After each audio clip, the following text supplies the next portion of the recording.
जय हिंद, नमस्कार साथियों। स्वागत है आपका आपके अपने YouTube चैनल सार्विका हिस्ट्री पॉइंट पर। स्कूल व्याख्याता भर्ती परीक्षा 2025 इसके पेपर आयोजित हो रहे हैं। आज उसी क्रम में ग्रुप ई का पेपर था। जीके का फर्स्ट पेपर सुबह की पारी में हुआ है साथियों। उसमें आपका जो पेपर का लेवल है वो बेहद कठिन रहा है। और मैं ये कहूँगा इसमें जो इतिहास के जो क्वेश्चन है, इतिहास कला संस्कृति के जो क्वेश्चन आए हैं, ये तो बेहद कठिन है, सबसे कठिन है। अब तक के ग्रुप में अब तक के जितने भी ग्रुप के पेपर हुए हैं, फर्स्ट पेपर में जो इतिहास के प्रश्नों की यदि मैं बात करूं तो उनमें सबसे कठिन स्तर के प्रश्न हैं। बेहद शानदार प्रश्न है, इनका लेवल बहुत ही उच्च है। शायद इतिहास के विद्यार्थी के लिए भी इसमें 7-8 क्वेश्चन करना बहुत बड़ी बात है। फिर तो जो बिना बैकग्राउंड के हैं, इतिहास के बिना बैकग्राउंड के, उनके लिए तो बहुत बड़ी बात है। चलिए, मैं मेरे अनुमान से, पुस्तकों के संदर्भ से इन प्रश्नों का उत्तर बताने की कोशिश कर रहा हूं और आप अपना मोटा मोटा अनुमान लगा सकते हैं कितने क्वेश्चन आपके सही हैं। पहला प्रश्न है, the new economic menace to India के लेखक कौन है? तो इसका बिल्कुल सही आंसर है विपिन चंद्र पॉल। ऑप्शन 3 इसका बिल्कुल सही है साथियों। चलिए, अगला प्रश्न है हमारा, राजा राम मोहन राय से इसके संबंध में आया है। 61 नंबर का क्वेश्चन है, बहुत ही अच्छा है। इसमें थोड़ी सी बारीकी का ध्यान रखना है आपको। कथन ए है, राजा राम मोहन राय ने ब्रह्म समाज की स्थापना हिंदू धर्म के सिद्धांतों और अवधारणाओं को उत्कृष्ट बताने के विरोध में नहीं की। इस वर्ड को पकड़ना, नहीं की। कारण है, उनका उद्देश्य हिंदू धर्म को उदारवादी एवं तर्क संगत बनाना था, जिससे वह आधुनिक विश्व के प्रति अधिक ग्रहणशील बन सके। अब देखो, कथन और कारण में आपको विरोधाभास मिल रहा होगा। राजा राम मोहन राय ने हिंदू धर्म को उत्कृष्ट बताने की बजाय उसे सुधारने और तर्क संगत बनाने में जोर दिया था। तो ये कह रहा है कि अवधारणाओं को उत्कृष्ट बताने के विरोध में नहीं की, ये कथन गलत है। उत्कृष्ट बताने के विरोध में ही ब्रह्म समाज की स्थापना की थी। हिंदू धर्म की जो रूढ़िवादिताएं, अंधविश्वास है, इनके विरोध में। क्यों? ताकि आधुनिक विश्व के प्रति हमारा धर्म ग्रहणशील हो सके। लोग जो उंगलियां उठा रहे थे, धर्म के प्रति बता रहे थे कि ये गलत है, ये गलत है, इसको उदारवादी और तर्क संगत बनाना चाहते थे। तो मेरे हिसाब से कथन ए गलत है, कारण बिल्कुल सही है। देखते हैं ऑप्शन 1, 2, 3, 4। ऑप्शन 4 इसका आंसर सही है। ए असत्य है, आर सत्य है। ऑप्शन 4 इसका आंसर सही है। मेरे हिसाब से जिस भी साथी ने ऑप्शन 4 किया है उसका आंसर सही है। चलिए, अगला प्रश्न है हमारा, अकबर के दरबार का प्रमुख संगीतकार तानसेन गायन की किस शैली का प्रतिनिधित्व करता था? तानसेन किस गायन शैली का था भाई, ये आपको बताना है। और मेरे हिसाब से शायद ये प्रश्न आपने कर दिया होगा, ध्रुपद गायन शैली का था। ऑप्शन 2 इसका करेक्ट आंसर। चलिए, अगला प्रश्न है आपका, ये बेहद कठिन स्तर का सवाल है।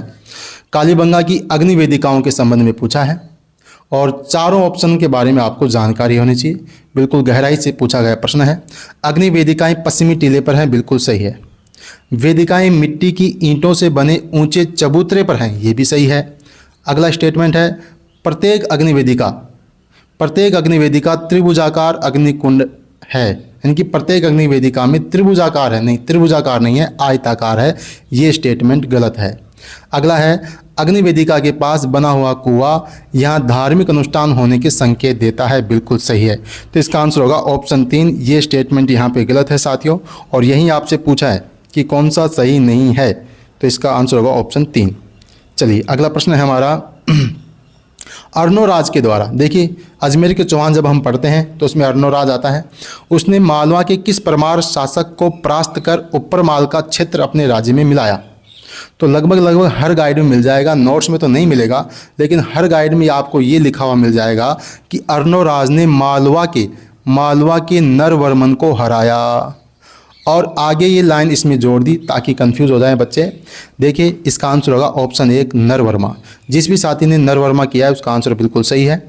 चलिए, अगला प्रश्न है हमारा, 1920 के नागपुर अधिवेशन में गांधी जी के असहयोग आंदोलन के प्रस्ताव के विरोध में किसने कांग्रेस की सदस्यता को त्याग दिया? काफ़ी अच्छा प्रश्न है, बहुत अच्छा प्रश्न है।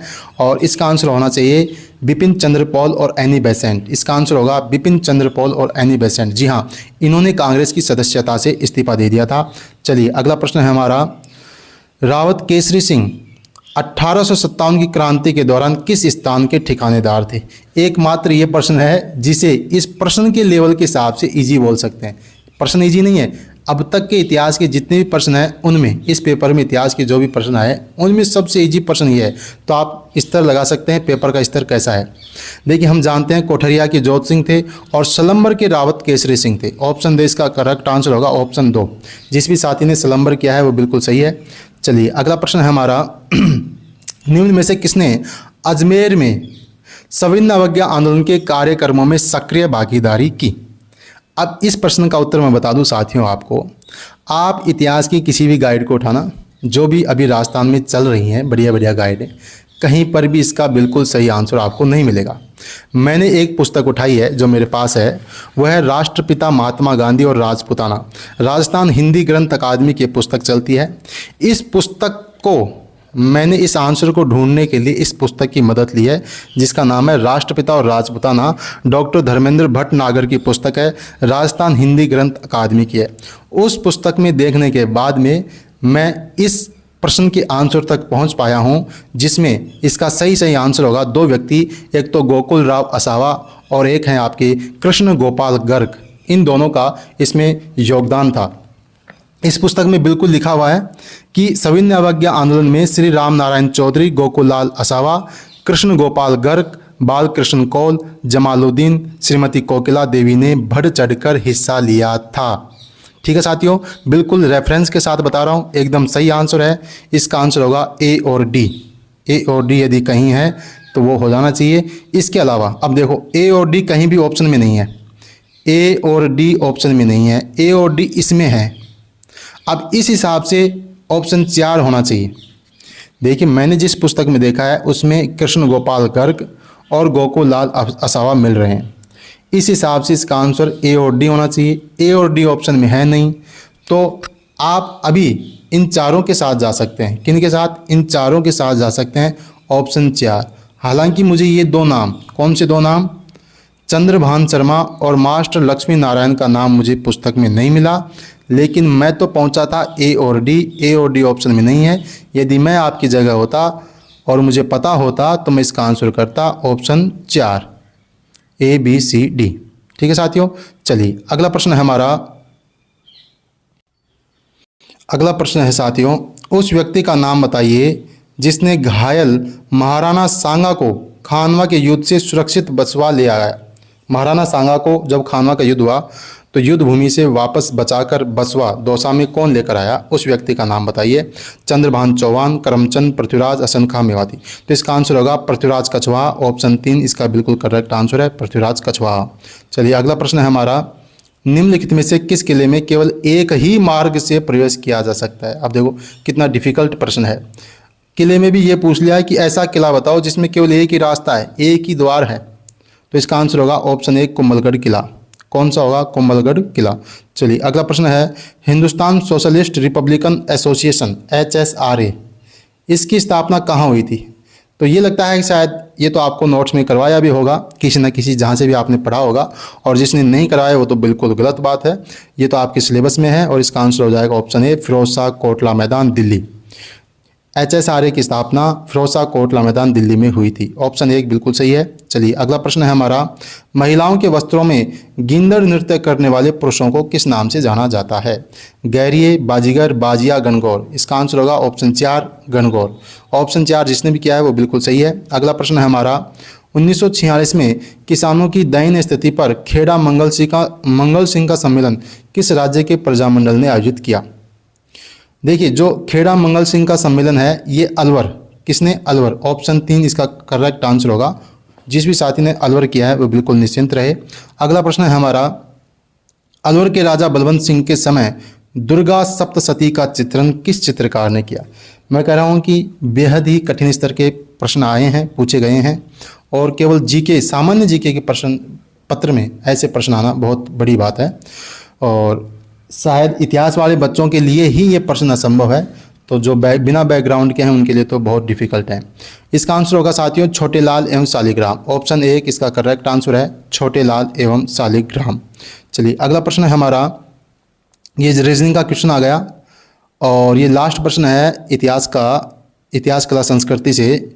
उस राजा का नाम बताना है जिसको हड़बू जी ने आशीर्वाद देते हुए अपना खंजर भी उपहार में दिया था।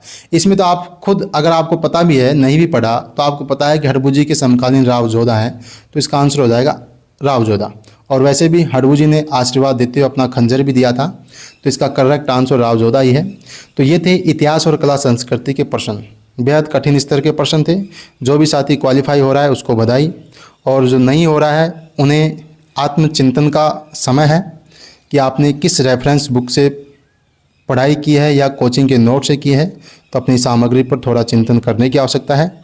आरपीएससी का पैटर्न बदल चुका है, बेहद ही कठिन स्तर के प्रश्न पूछे जा रहे हैं। ठीक है साथियों, मिलते हैं नई वीडियो में नए टॉपिक के साथ। तब तक के लिए जय हिंद, जय भारत।